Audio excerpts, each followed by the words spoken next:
네, 코로나19가 계속되고 있고 사회적 거리두기가 계속 진행이 좀 되고 있습니다.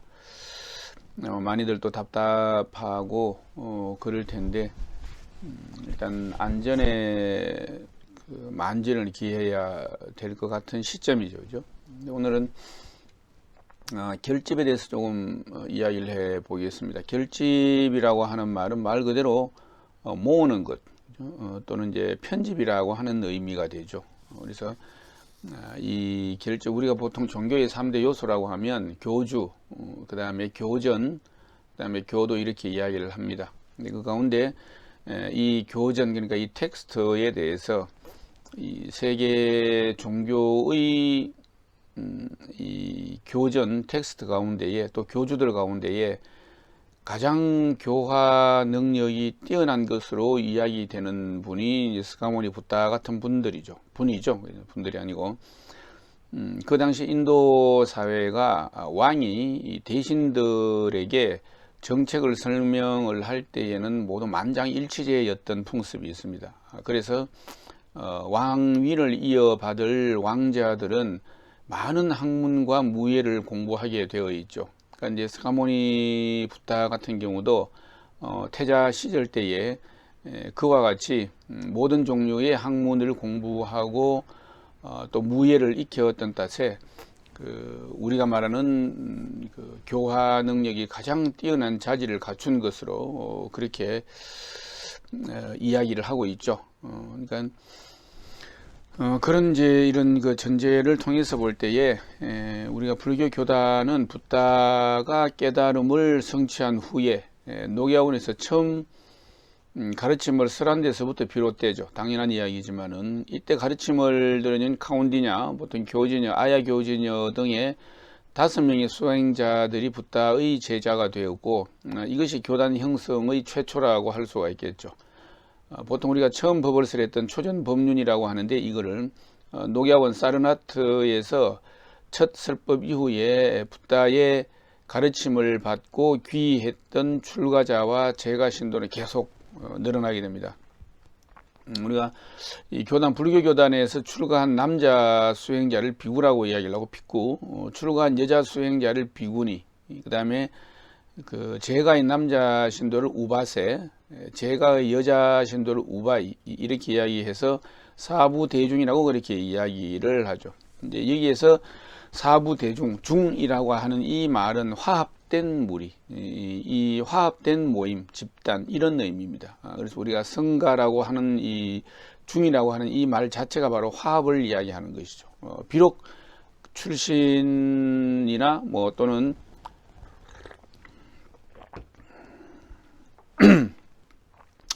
성별이 다 다를 수가 있겠지만 붓다의 가르침을 받들면서 화합하는 모임이기 때문에, 여기서 우리가 출신은 다 다르지만 붓다의 제자가 되고 나면 모두가 일체가 평등하게 되죠. 우리가 강으로 있을 때는 낙동강, 한강, 영산강 강의 이름이 있지만 바다로 들어가면은 강의 이름은 없어지죠. 마찬가지로 이 붓다의 세계, 부처님의 세계로 들어가게 되면 그 이전에 이 삶의 모양을 가지고 평가하거나 이야기하거나를 하지 않기 때문에 오로지 이 붓다의 가르침을 따르는 화합된 무리, 그래서 성가라고 이야기를 하고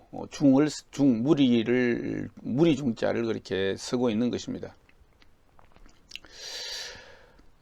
이런 성가는 이 붓다에게 귀의하는 사람들이 많아지게 되면서 크게 확장됐고, 또 붓다가 가졌던 그 높은 인격, 이 내면적 깨달음이나 내용 가치는 물론이지만은 어릴 때 태자 시절에 받아왔던 아마 우리 인류의 종교의 교주 가운데서 가장 그런 면에서도 이 우한 교양과 가르침에 대한 그 태도를 가지고 있었던 분이 이 스가모니 붓다라고 할 수가 있겠죠.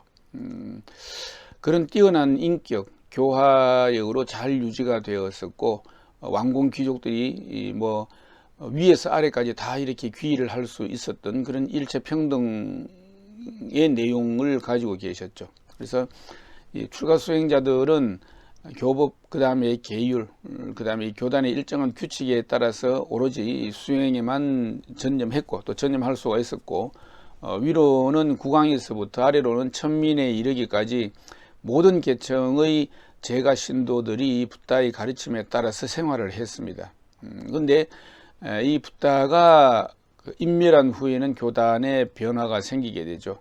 이제 사라상수 아래에서 인멸을 하였을 때 무여열반에 들었을 때에 그 마하가스 일행은 이 스승인 붓다 곁으로 가기 위해서 북쪽으로 가고 있었죠. 그래서 그 도중에 어떤 사람을 통해서 붓다의 인멸을 알게 되는데, 물론 이것과 관련된 이야기는 또 팔상도 같은 부분에서 이야기를 하겠습니다만은,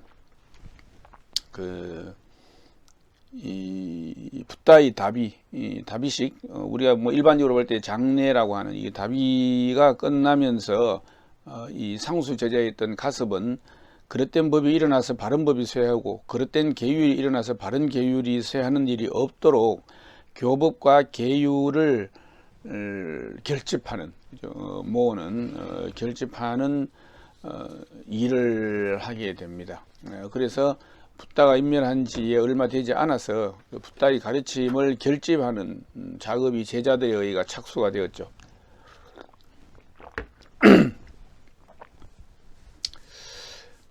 뭐 타종교 이야기를 할 건 아닙니다만은, 예수님이 이 죽고 난 다음에 첫 복음서가 나온 것이 35년, 40년, 50년을 잡기도 하는데, 그 이후에 나온 것에 비추어 본다라고 하면 이 붓다의 가르침은 그 당시 뛰어난 제자들에 의해서 그 만장일치로 합의한 사항만 붓다의 교술로 남겨지게 되는 이런 과정들은 참으로 특수한 어떤 그 상황이었다라고 이야기를 할 수 있겠습니다. 이제 그러나 이때는 우리가 지금 당장의 첫 결집은 요즘 우리가 이야기하는 편집과는 다르죠. 문자를 사용하는 것이 아니라 모두 함께 외우고 기억하는 형식으로 실시가 되었죠. 그래서 이 결집을 우리가 합송이라고 그렇게 이야기를 합니다. 그래서 이제 1차 결집은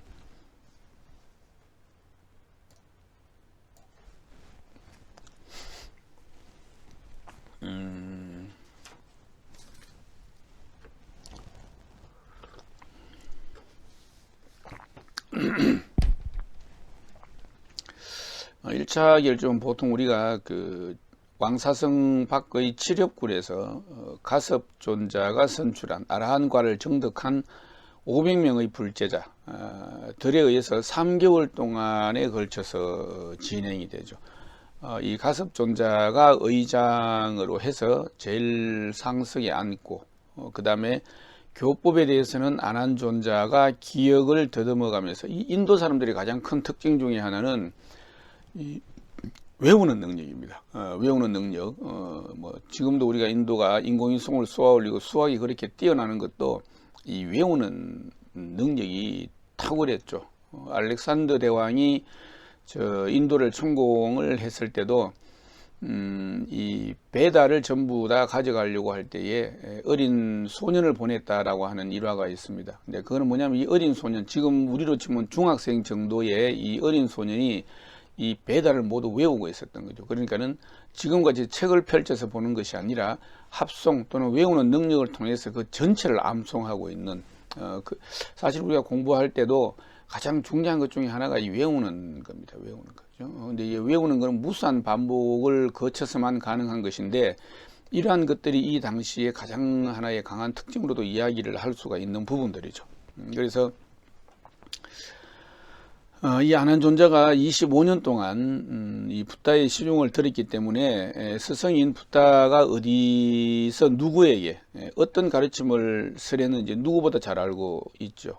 그래서 항상 모든 경전의 처음 시작이 나는 이와 같이 들었다, 여시아문이라는 말로 시작을 하는데, 그 당시 많은 불제자 비구들이 안한의 기억이 맞는지를 확인해서 잘못이 있으면 정정하고, 그러고 나서 이제 모두가 같이 외우는. 그리고 특히 이 안한에 의해서 붓다의 첫 설법의 경위와 내용을 외울 때는 거기 모여있던 모든 척설법이 뭡니까? 사제죠. 고집멸도. 이 척설법의 경위를 외울 때는 그 위에 있던 모든 불제자들이 눈물을 흘리면서 그 자리에 엎드렸다라고 그렇게 전하죠. 계율은 계율을 가장 잘 지켰다라고 하는 10대 제자 가운데 우파리존자가 소리를 내어서 외운 것을 그 모여있던 불제자들 전원이 이렇게 합송을 하면서 결집을 하는 이러한 과정을 통해서 편집이 이루어지고 교정이 이루어지고 같이 확인이 되는 그런 이제 경우라고 할 수가 있겠죠. 그래서 이 1차 결집이 있고 난 이후에 한 100여 년이 지나서 이 바이샬리에서 거주하고 있는 불제자들이 10개 항목에 걸친 계율 해석에서 그 원인이 일어나게 됩니다. 말하자면은 원래 그 당시 불제자들은 비구들은 어떤 음식도 지니고 가지지를 못하지만은 조금은 허용되어야 된다. 그리고 또 이 비구들이 불제자들이 오후불식이죠. 그러니까는 식사는 정오까지만이지만은 조금 지난 것도 허용을 하자. 그 다음에 또 금전을 보시받지 못하지만 어느 정도는 허용되어야 된다라는 이제 여러 가지 몇몇 사안들이 발생하게 됩니다. 그래서 이것을 판정하기 위해서 바이샬리에는 이 파리가 동산에서 두 번째 제2결집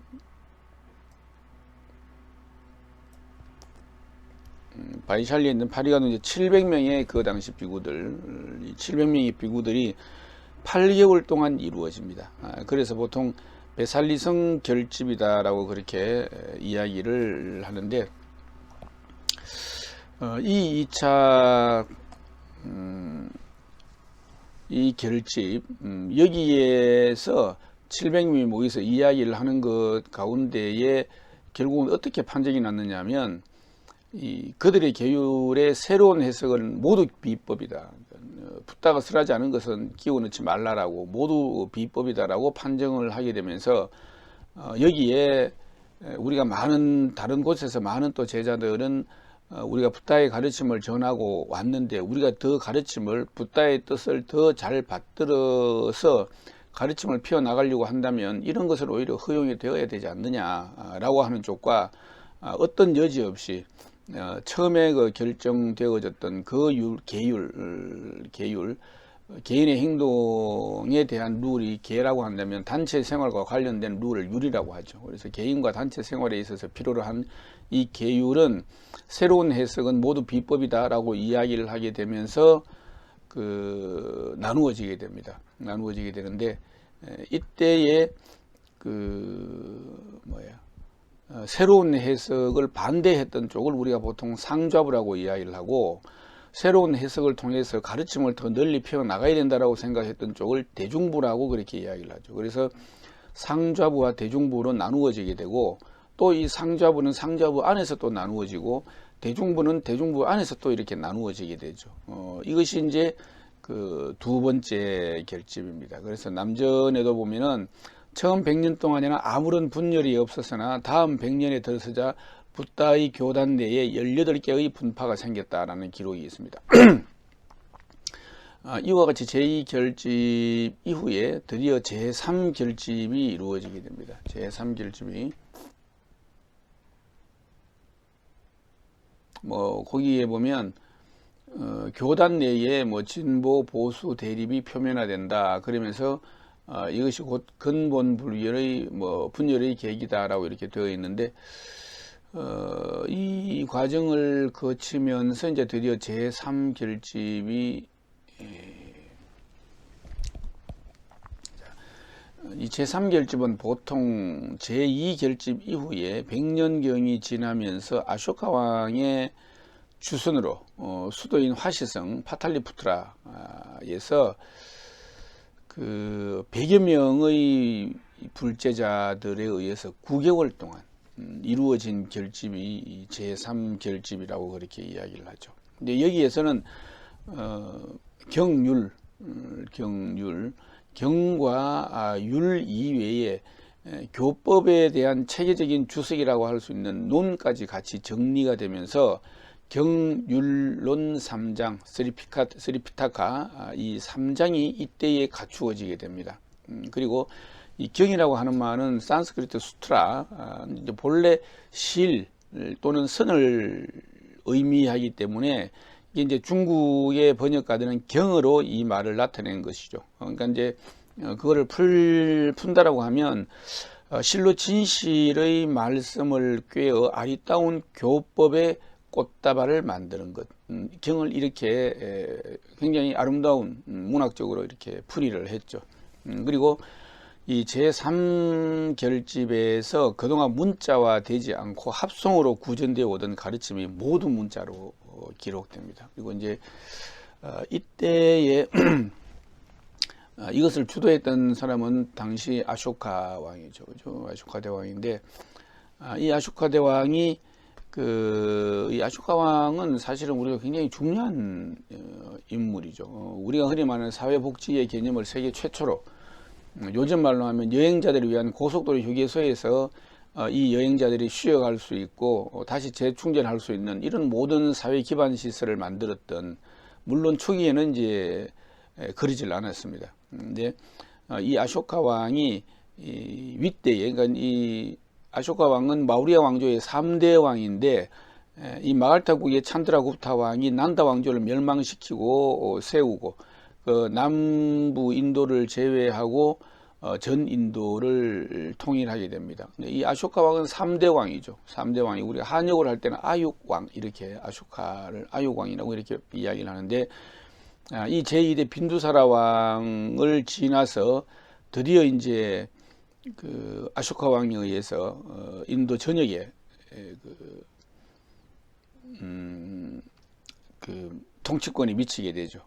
그러면서 이제 특히 이 아쇼카 왕이 인도 동남미 해안 칼린가국을 정벌을 할 때 이거 참상을 체험을 하고 불교에 귀의를 하게 됩니다. 처음에는 뭐 칸다라고 해서 아주 악한 아쇼카라고 이야기를 했죠. 그래서 왕이 오른 지 8년째 15만 명의 포로 가운데 10만 명을 죽여버리게 됩니다. 근데 이제 그때의 그 이후에 그 참상을 보고 회심을 하게 되죠. 마음을 돌이켜서 이제부터는 힘과 무력에 의한 다스림이 아니라 법에 의한 다스림으로, 그러면서 모든 백성들이 싸움이나 전쟁 말고 평화를 구가할 수 있도록 했고, 그 다음에 어떠한 가르침도 그것이 뭐 요즘 말로 하면 종교의 자유를 보장을 했죠. 그러면서 이 아쇼카는 불교에 귀의를 하게 되면서 제3결집을 또 주도를 했단 말이죠.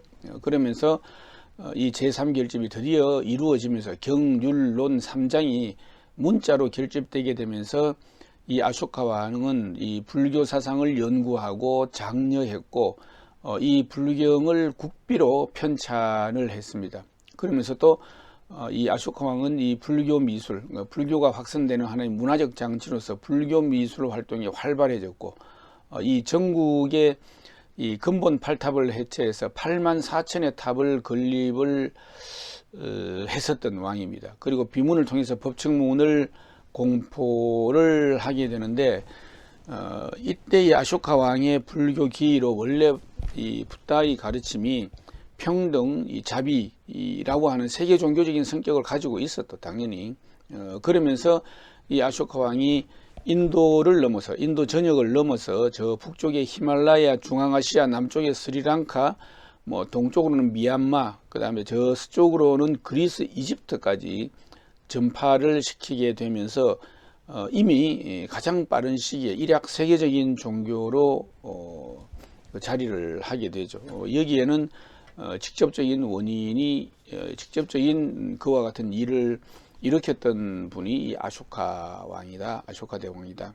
그래서 왕은 불교의 자비, 이 인애라고 하는 이 그 가르침을 가지고 정치적으로 또 구체화시켜 나갔었고, 칙령을 통해서 살생을 금지하고 사회복지를 실현했던 왕이 이 아쇼카 왕이죠. 그래서 이때에 이 이제 아쇼카 왕에 의한 이 3차 결집, 이 시기는 굉장히 이제 중요한 3장이 갖추어졌던 시기가 바로 이때다. 그 다음에 이제 우리가 공식적으로 이야기하는 마지막 제4결집이죠. 제4결집. 제4결집은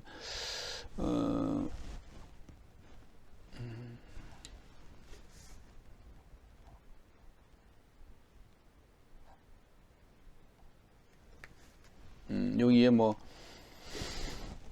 강의 요약 되어 있습니다. 카니시카 이 쿠샤노 왕조 1세기 중기에서 4세기 전기 또는 5세기 대월시국, 이때는 우리나라는 고조선 시대라고 얘기되어 있죠. 중국은 후한 위진 남북조 이 시기였고, 그 다음에 이제 인도도 이때는 그리스 문화가 유입이 되면서 동서 교류가 이루어졌고, 그 다음에 인도 조각사에서 우리가 세계적으로도 하나의 획기적인 사건이었던 간다라와 마투라에서 불상이 탄생하는 이 시기가 이제 이 쿠샤노 왕조 카니시카 왕의 시기였죠. 최고로 전성기를 맞이했던. 이제 뭐 협존자, 마명존자 이야기는 우리가 참 너무 많이 유명한데, 일단은 이제 지금은 이제 결집, 제4결집으로 한번 이야기를 하죠. 협존자가 주도를 했고, 이미 이제 3장은 조금 전에 말씀을 드렸다시피 경율론, 이 3장을 통한 3장에 이렇게 능통했던 이제 학생들을 소집을 했는데 500여 명을. 근데 이제 이 제4결집은 사실은 경율론 3장 가운데에 경은 텍스트는 이미 사실 끝난 일입니다. 그죠? 붓다의 가르침이 제1결집 때에 확정이 되어졌고, 그 다음에 제3결집 때에 와서 경과 율은 이미 문자화까지 이루어졌기 때문에 이 부분은 어떻게 보면 거의 건드릴 수 있는 여지가 없죠. 없고, 이 제4결집에서는 그럼 무엇이었느냐라고 하면은 이 경율론 가운데 경율론 가운데 논장, 그죠? 경장율장이 아닌 논장에 관한, 논장의 주석에 관한 것이죠. 그러니까 뭐 이 부파의 여러 이설들을 통일시키려고 했던 이 결집이 제4결집입니다. 그래서 우리가 이와 같은 방식으로 이제 제4결집이 이루어지는데, 이 카니시카 왕도 이 제4결집을 하고 난 다음에 전 세계에 다시 불교를 전파하게 됩니다. 이 국비를 드리고 지원을 하면서 이때에 아마 우리나라에도 이 가락국 등에 들어오기 허황후 정도 이야기랑 시기가 겹치지 않는가 하는 이제 그런 논의들이 있죠. 그래서 이제 이때 인도로부터 들어왔던 이제 용어, 우리가 지금 뭐 사랑한다라고 하는데 이 사랑이라고 하는 말들이죠. 뭐 인도의 그 자타카 푸타 이소부와의 하나의 그 모체가 되는 자타카 본생담에 나오는 사스왕의 이야기, 나보다 더 상대방을 사랑하고 희생했던 사랑가나트, 이 사랑이라고 하는 말들, 그 다음에 우리가 윷놀이 한다라고 할 때 우리가 전통 윷놀이의 별들의 전쟁이라는 의미죠.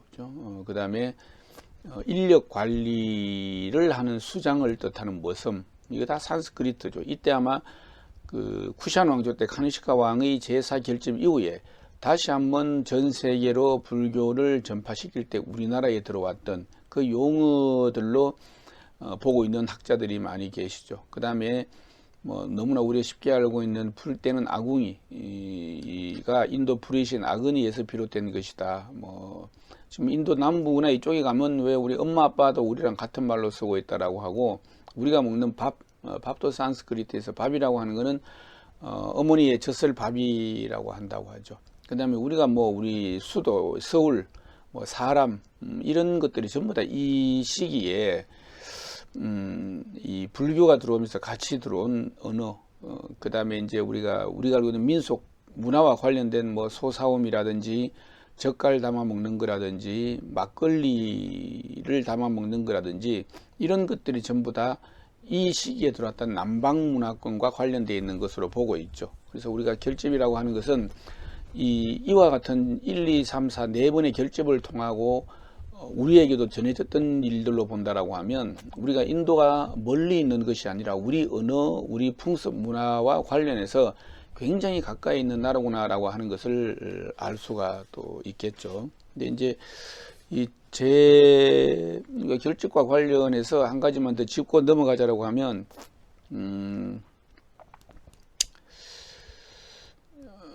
그 이야기를 하나 더 드리고 넘어갈까요? 지금 우리가 그 뭐 사랑, 윷, 뭐 섬, 마궁이, 뭐 아리랑, 서울, 사람, 뭐 이런 여러 가지 우리 언어가 그 산스크리트와 관련돼 있다라는 했는데 이게 이제 우리말이 되는 거겠죠, 그죠?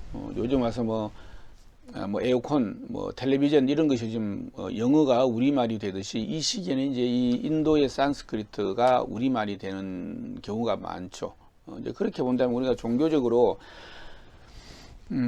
처음에 그 마테오 리치가 중국에 선교를 하러 갔을 때에 중국 사람들은 죽음을 별로 뭐 두려워하질 않았죠. 이제 마테오 리치는 그 예를 들면 이제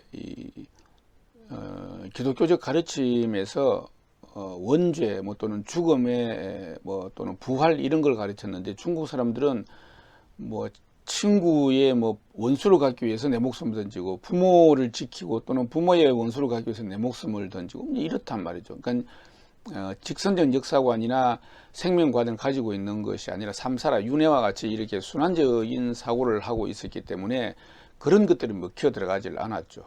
그래서 이 마테오 리치는 오랜 시간 동안 중국에서 살면서 중국의 문화 같은 것을 전부 다 살펴보게 됩니다. 그러면서 드디어 또 마테오 리치도 굉장히 교양이 있는 문화인이었기 때문에 종교인이면서 교양이 있는 또 문화인이었기 때문에 이 중국인들의 삶 안에서 전부 다 교리를 그 용어들을 정리해내기를 시작을 하죠. 그래서 중국에서는 이 붓다의 가르침이나 노자의 가르침, 뭘 이제 보통의 경전과 달리 성인의 가르침이라고 해서 성경이라고 했죠. 그래서 이 바이블도 마테오 리치가 성경이라고 이렇게 이야기를 하게 되고, 그 다음에 중국 사람들이 옥황상제, 상제, 하늘님을 이제 모시고 섬기고 있다라고 하는 것을 알아서 이 여호와 야훼, 여호와를 하나님, 이 상제와 같은 개념으로 중국 사람들에게 제시를 하게 되죠. 그 다음에 특히 또 이거 중국에서는 도가니나 사찰을 일반 우리 여염집과 달리 우리가 그 성스러운 가르침을 주는 곳집이라고 해서 성당이라고 했단 말이죠. 그래서 성당이라고 했는 것들도 이 마테오 리치가 뭐 예배당, 성당 이러한 말로 이제 바꿉니다. 그러면서 이 가톨릭이라고 하는 이 말도 상제, 그러니까 하늘의 주인 천주라고 해서 천주교, 가톨릭도 천주교라고 바꾸고 뭐 그 이외에 모든 용어들을 그 중국 사람들이 쓰던 용어, 뭐 그 용어는 조금 전에 우리나라에도 그와 같은 언어적 영향을 주었지만 중국에도 그는 마찬가지였죠. 그래서 그 모든 용어들을 바꾸는데 지금 우리가 당연히 쓰고 있는 뭐 장로라든지 이런 모든 용어들을 마테오 리치가 가장 크게 사실은 역할을 했습니다. 이제 결집에서 이제 결집이 전파되는 과정에서 생기는 어떤 언어적인 영향을 이야기하다 보니까 그 이야기도 얹어서 이야기를 하게 되는데, 이 결집 가운데 특히 이제 두 번째 결집 이후에 계율의 해석 문제로 인해서 의견을 달리 해오던 그 대중부, 젊은 비구들과 이제 또 상자부의 철저하게 원칙을 지켜오던 이 비구들이 두 파로 분열되었다라고 이야기를 했는데, 이것은 이제 근본 분열이라고 그렇게 이야기를 하죠. 근데 이제 이 근본 분열 이후에 교단은 상자부, 대중부, 이부에서 또 이렇게 분열이 역시 또 일어난다라고 이야기를 했고, 그래서 100년이 지나면서 18개의 분파가 이루어지고, 이때를 이제 보통 우리가 부파 불교 시대라고 그렇게 이야기를 합니다. 그래서 이제 이 시기에는 각 부파마다 이 교법에 대한 전문적인 연구가 굉장히 활발해지면서 많은 논서가 이때에 이루어져 나오게 되는 거죠. 이 많은 논서의 출현으로 오히려 많은 이야기들이 나오긴 했지만 붓다의 교법을 체계화한 것은 이 부파 불교의 하나의 큰 업적이다라고 볼 수도 있으면서 또 지나친 분석과 복잡한 이론으로 너무 붓다의 가르침이 난해해지기도 하고 일반인들의 삶과 분리되는 무미건조함을 만들어내기도 했습니다. 그래서 이 부파불교가 출가자 중심으로 이론적 연구에 치우쳐다 보니까 붓다의 근본 가르침에서 멀어지고 있었다. 붓다는 처음에 뭐였습니까? 처음에 전도 선언을 할 때에 모든 신과 인간의 이익과 행복을 위해서 떠나라고 했습니다. 무소의 풀처럼 홀로 떠나라고 했습니다. 그 첫 번째 그 전도 선언은 굉장히 중요하죠. 모든 신과 인간의 이익과 행복을 위해서 떠나라. 오로지 그것만입니다. 그래서 우리가 붓다를 제대의왕이라고 이야기를 하죠. 의왕, 의사, 의왕이라고 이야기를 하는데 중생들의 고통을 치료하는 고통에 대해서 이렇게 막 철학적으로 논의를 해서 뭐 이것이 아니라 실질적으로 고통의 원인이 무엇이고 고통에서 벗어나는 방법이 무엇이고 사지에서 이야기했고 삼법인 사법인에서 이야기했다시피 그 실질적으로 많은 사람들의 그 삶의 고통에서 그러니까 이고 등락하게 해주는 것이 가장 중요한 하나의 어떤 그 가르침이었단 말이에요. 가르침의 초점에 맞춰져 있었단 말이죠. 물론 뭐 어려운 이야기, 논의들은 더 이야기할 것도 없겠습니다만은 그런데 이제 부파불교가 붓다의 본래의 뜻이었던 모든 신과 인간의 이익과 행복을 위해서 떠나라고 했던 이 붓다의 참뜻으로 돌아가야 되겠다라고 하는 일종의 개혁운동이 일어나는 거예요. 개혁운동이 일어나는 이것이 이제 기원전으로 혁신적인 이 바우다, 붓다 불교도들에게 그 퍼져나간 하나의 새로운 이 운동, 그것이 대성이다, 대성불교다라고 할 수 있겠습니다. 그래서 대성불교는 깨달음도 물론 중요하지만은 중생구제를 이와 못지않게 중요하게 생각을 하죠. 그래서 그 뭐 같은 대성이라고 해도 그 속에 여러 가지 텍스트들, 그러니까 경전들이 있고 여러 사상의 흐름이 있지만은 모든 것을 관통하는 것은 뭐냐 하면은 중생구제가 앞서야 된다. 중생들이 고통에서 벗어날 수 있도록 해야 된다라고 하는 것이 가장 우선시 되었다라고 하는 것에는 예외가 없습니다. 그래서 그들 스스로를 마하야나 대성이라고 이야기를 하는 것이죠. 그래서 이 마하야나 말 그대로 큰 수레, 큰 탈 것이다라고 이야기를 했던 것이죠. 이제 본인들은 그와 같은 주장을 하면서 우리는 큰 수레이고 광대한 가르침이다. 그 다음에 이 대성불교에서 했던 새로운 인간상이 무엇이냐. 우리가 이제 상자부, 우리 근본불교에서는 아르하타, 아라한이었다라고 한다면 여기 오면은 보디사트바, 중국에서 한자로는 보리살타, 더 줄여서 우리가 보살, 뭐 그렇게 이야기를 하고 있는데 이 보디사트바라고 하는 것은 그 당시 이 불교도들의 새로운 하나의 이상이었죠. 그래서 이 보디사트바를 중국에서는 음사에서 보리살타라고 그렇게 이제 이야기를 했단 말이죠. 물론 이제 이 말은 그 가장 초기 근본 경전인 아함 경전에도 이와 같은 내용들이 나오기는 합니다. 이 보살이라고 하는 이 말들은. 근데 여기에서는 그냥 단순히 수행자라고 하는 의미로 쓰여졌지만은 이 대성 불교인들에게 오면 여기에 하나의 불교의 이상적인 인간상으로서, 그래서 그 상구보리하고 위로는 깨달음을 구하고 그 다음에 아래로는 중생을 구제하는 하와 중생하는, 그래서 자리행과 이타행을 동시에 실천하는 것이 바로 이 대성을 했던 사람들의 하나의 중요한 모티브였다. 그래서 이 보살 사상은 거의 모든 대성 경전에 다 나타납니다. 그 중에서도 우리가 대표적인 게 뭐 법화경, 그죠? 나무 묘법이라는 법화경, 그리고 초기 뭐 대성 경전들은 이 불탑 숭배에 대해서도 이야기를 하고 있고, 불상 앞에서 참회 예배하기를 또 쓰라고도 있고, 그 다음에 경전 자체의 공덕을 찬양하고 숭배하는 것을 쓰라게 됐죠. 이건 유통을 위해서. 그래서 이러한 대성 운동이 활발하게 전개가 되면서 뭐 반야, 법화, 뭐 그다음에 뭐 유마경이라든지 화엄경, 무량수경 같은 이런 대성 경전이 성립하게 되죠.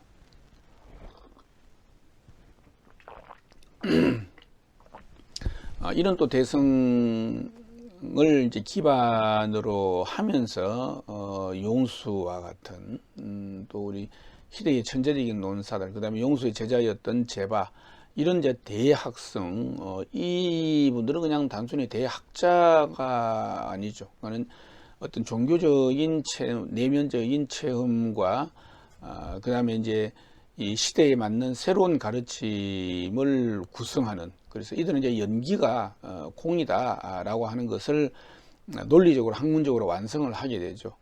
그러면서 인도에서는, 인도 불교학계에서는 공사상을 바탕으로 해서 일어나는 그 중관 사상이 크게 일어나게 됩니다.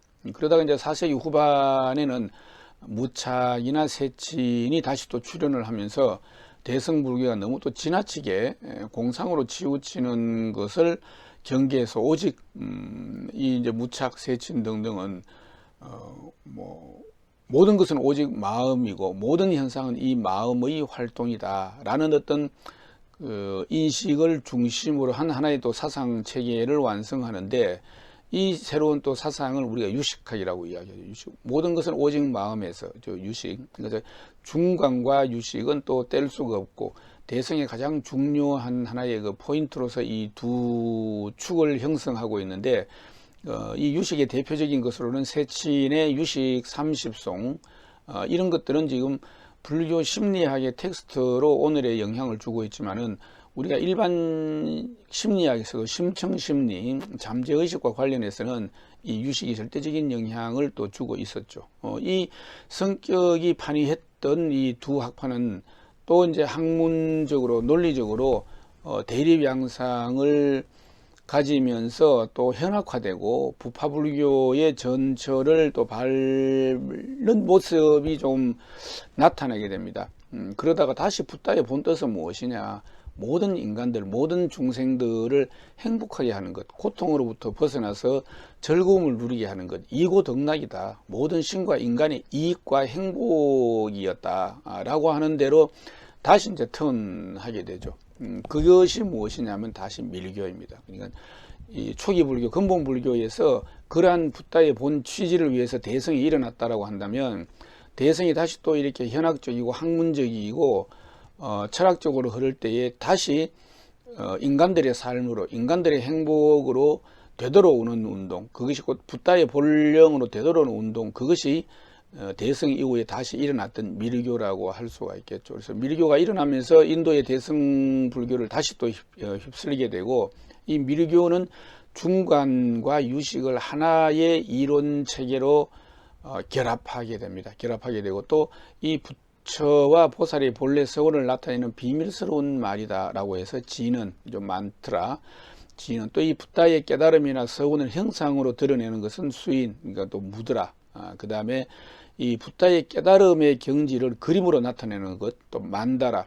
이러한 여러 가지 의식을 통해서 종교적 경지를 실현했고, 현실 안에서 현실을 초월할 수 있었던, 또는 그것이 결국 또 현실을 벗어나지 않고 현실을 더 풍요롭게 할 수 있었던 이 밀교가 일어나게 된다라고 하는 것, 이런 것들을 우리 결집과 관련해서 이야기할 수 있는 것들이라고 하겠습니다. 자, 그럼 오늘은 여기까지 하고, 다음엔 다시 또 대성의 이야기, 대성의 이상적인 인간상이라고 할 수 있는 이 보디사트바란 과연 무엇이냐 하는 것을 이야기하도록 하겠습니다. 수고하셨습니다.